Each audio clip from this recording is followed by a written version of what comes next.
Hello everyone and welcome back to another Rise of Kingdoms video. This is Dragothien here, and today we're going to have some really up-to-date content because it just came out. I want to make sure you guys are aware of what the patch notes are, what they mean.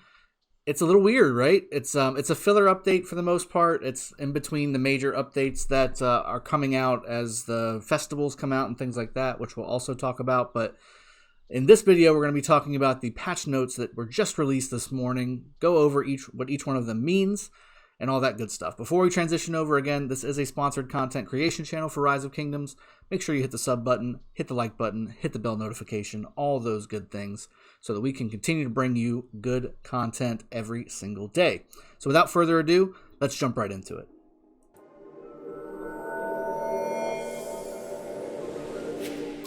Okay, so we've got a new patch, 1.0.35, Honor of the King. Now, that definitely is going to tell you a little something on what's coming from the patch notes here. There's some changes that some people may really like, and some people, if you're the affected, might cause some problems. So let's kind of jump into these and see what exactly they may mean for you. So first off, it's coming out in about 5 days, 6 days.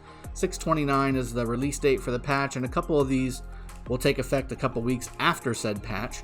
But the first one is the King skill system. So we've already got a kingdom healing buff. That's a thing that's already out. These may be additions to those things, or it may be a brand new system. I'm not sure, but I'm almost positive that they're just going to be additions to what the king can already do. But we have never given up on discovering relics from ancient civs. Basically, the runes etched, blah, blah, blah. Number 1, governors who serve as king will have 3 new powerful skills at their disposal. And this is where it can get kind of tricky, because if you're in a really good kingdom, this could work out really well. And if you're in a really terrible kingdom, or a selfish kingdom, this might be a little rough. So this is basically going to make or break kingdoms. First skill, tax. Boost the resource gathering speed for the whole kingdom. That's nice. But while this boost is in effect, a portion of all resources gathered will be taken as a tax and given to the king. I'm curious to see, and this is actually something that we kind of joked about. I've been king in a few kingdoms before, and this is something that we've all kind of joked about of, man, where's the taxes for the king, you know? Putting all this extra work in and not getting nothing for it, that kind of thing.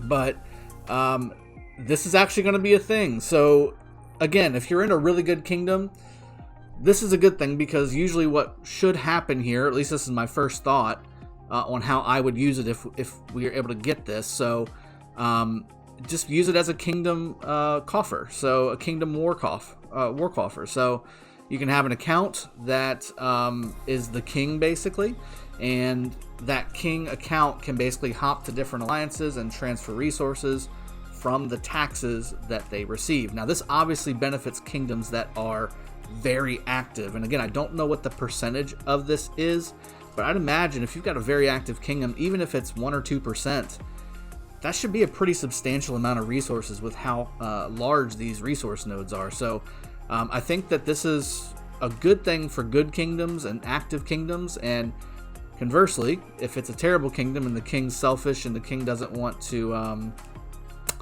grow the kingdom and just wants it for himself or herself, then this could be a little rough, because you can basically keep this on as often as possible, and the king's just getting free resources while the peasants, basically, in this kind of situation, are farming for him. So that's a thing. That could be a thing. And again, it could probably cause some people to might want to migrate from said kingdom. But for the most part, I think this is a pretty cool skill if used correctly by the kingdom and the king of said kingdom. That's my first thought, is you can use it as a war coffer for the whole kingdom, so that when fighting happens, you can start transferring resources to the players that are on the front line and doing the heavy fighting and all that good stuff. And then conversely, again, you can even have it as a kingdom resource chest where people are trying to upgrade to T5 or do major upgrades to their buildings or major upgrades to their research. You can use that as a kingdom kind of bank or petty cash, so that they can use those use those monies for good. But we'll see how that plays out. I'm going to be interested to see all the posts on the Facebook page and things like that about don't go here, this king does this and that kind of thing. So that'll be interesting. Imprison. This is really interesting. This has major effects. So imprison, target a governor's city and lock its location for a set period of time. Now, the set period of time, I need to find out how long that is, because if it's longer than what a rally is, if somebody is in war frenzy, because it does say this skill can even be used in special circumstances against cities in other kingdoms. I'm assuming that's in KVK. So for instance, you've got a guy on the front line that you're fighting against, right? And he's in war frenzy. If this buff or if this skill lasts longer than 5 or 6 minutes, you're guaranteed to get a rally off, because they can't shield because they have war frenzy, and if you've locked them down, they can't teleport either. So this is a huge deal, And conversely, this is also, and this is something that I've seen a couple people ask for, this is a way where you can really get rid of a toxic player in a kingdom. So if there's a player that's whaled up the T5 and they're just devastating everything and they're not really helping the kingdom, and you don't want that in your kingdom, the king, assuming it's not said player, can lock the target city down, and they have to take the rallies and take the dead. So that's something to consider. But for KBK purposes, this is a game changer. This is a massive game changer. If you can lock somebody's city down longer than a rally takes to assemble, you can guarantee, especially if you're coordinated enough to get triple, quadruple rallies on them, this is devastating. This is a devastating blow to anybody. So if you're imprisoned, and this also makes people have to change the way they play, because you can't go on the front line, do what you got to do, be heroic, right, and then pop out. Because if you get locked in on the imprison skill, you're done. You're done for. I mean, you're literally done for if it's done correctly. So this is a big skill. This is a huge skill. I'm wondering what the refresh time on this is going to be. I'd be very interested to see how this plays out and what the length of the skill is. If it's more than a rally, that's a game changer. If it's less than a rally, then it can be a game changer, but it's not nearly as much of a game changer. All right. Next skill, leader. Choose a troop from your kingdom within range to serve as the leader troop, increasing the combat attributes of all nearby troops. That's also pretty darn cool. It's basically a field general buff. So say, one of your major players is always on the front line, and right now there's a big battle coming up, and you've got a big group of people around said player. Pop that leader troop on there, and it buffs all the other troops around it. Now I'm wondering if this is for the city of the player or if it's for the troop of the player. I would think it should be for the city, because that's more static, versus the troop, because the troops can die and then the buff goes away, right? So we need to figure out some more details on these skills, but all three of these have their own way of kind of changing the game, the way it's played, for sure, especially in battle, and then outside of the KVK with the taxing and things like that. That's crazy. That is crazy. These are some crazy skills. Number 2, Kingdom Newspaper System. This is kind of neat, right? This is going to come online gradually for all kingdoms around 2 weeks after the update. The free flow of information is key to fostering communication and helping the kingdom, basically. So every day there will be a new edition of the Kingdom Newspaper available for purchase at the Lyceum of Wisdom. The Kingdom Newspaper records major and interesting events throughout the kingdom. You can respond to articles by liking or disliking them. This will allow all governors to stay aware of major events from the comfort of their home. Now, again, it's kind of vague. Does this mean like this will tell when alliances are attacking players or flags or center forts or whatever?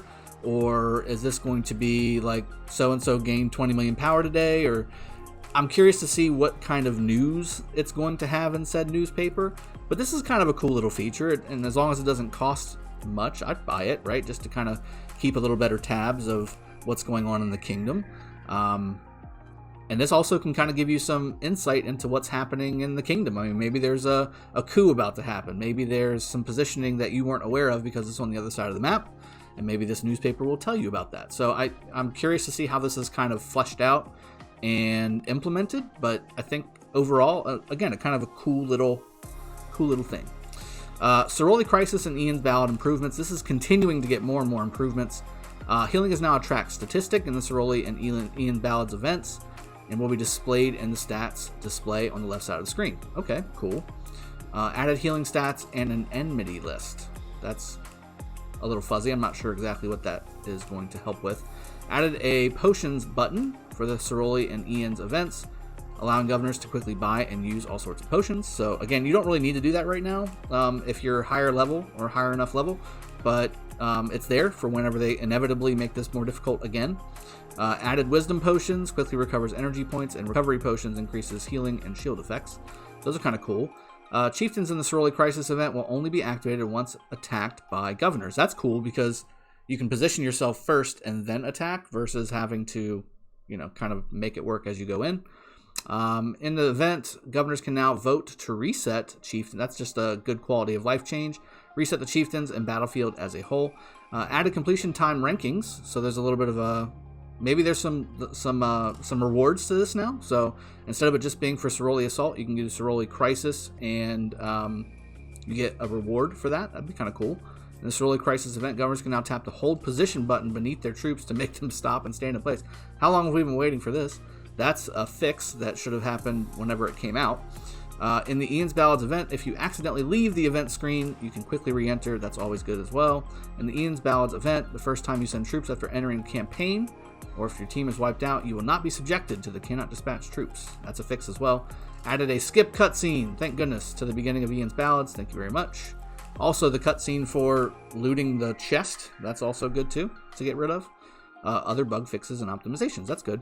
All right, so Peerless Scholar stuff, that kind of went away without really anybody saying anything, right? So they've adjusted the rewards. The daily stuff and the midterms don't quite have as good of a rewards as they used to, which they were actually pretty good. You would get 8-hour speed ups if you answered all questions correctly, but you greatly improved the final exam rewards. So depending on what the rewards look like, it may make sense just to do what you need to do to get into the final exam and then wait for the final exam and get it done. So we'll see how that looks once the patch happens. Number 2, in the Lost Kingdoms Past Glory event, if the current stage of the event does not end in 3 days, the system will force the stage to completion and begin the next stage. So if the current stage of the event does not end in 3 days, the system will force the stage to completion and begin the next stage. So completion meaning you get the rewards from the thing? That'd be interesting.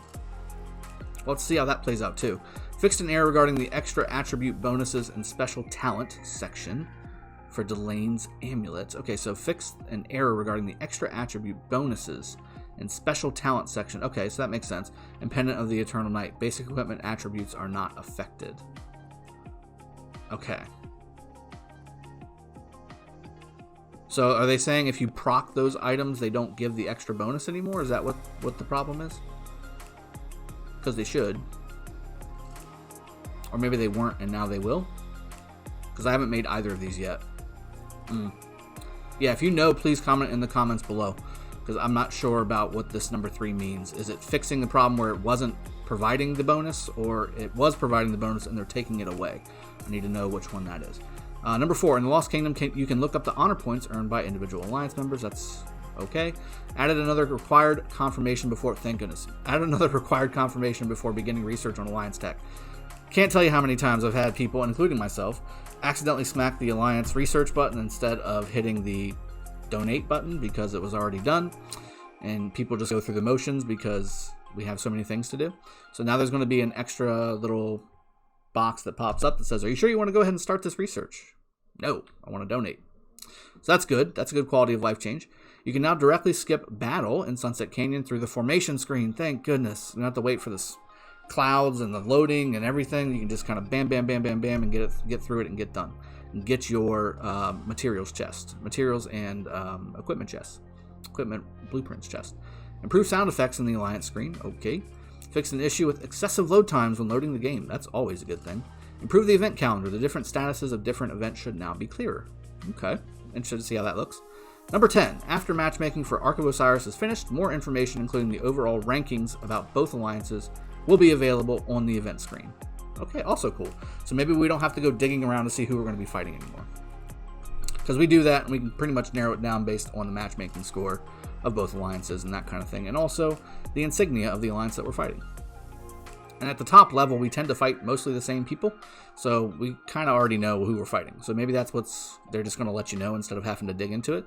that's pretty cool. I think overall, obviously the major changes here, besides some of the Ceroli stuff, which is kind of quality of life and a couple extra little bonuses, the major stuff is definitely the first set here, the King's skill system. This is a major game changer. This needs to be really dove into, and we need to understand exactly what this means, because if we don't, this is going to be something that you could really lag behind on if you don't know what you're doing and you're not fully prepared for what these 3 skills do, because all 3 of these are going to be game changers in this game. So the more information I get, the more I'll post on this video as well as in my Discord. The link is in the description below.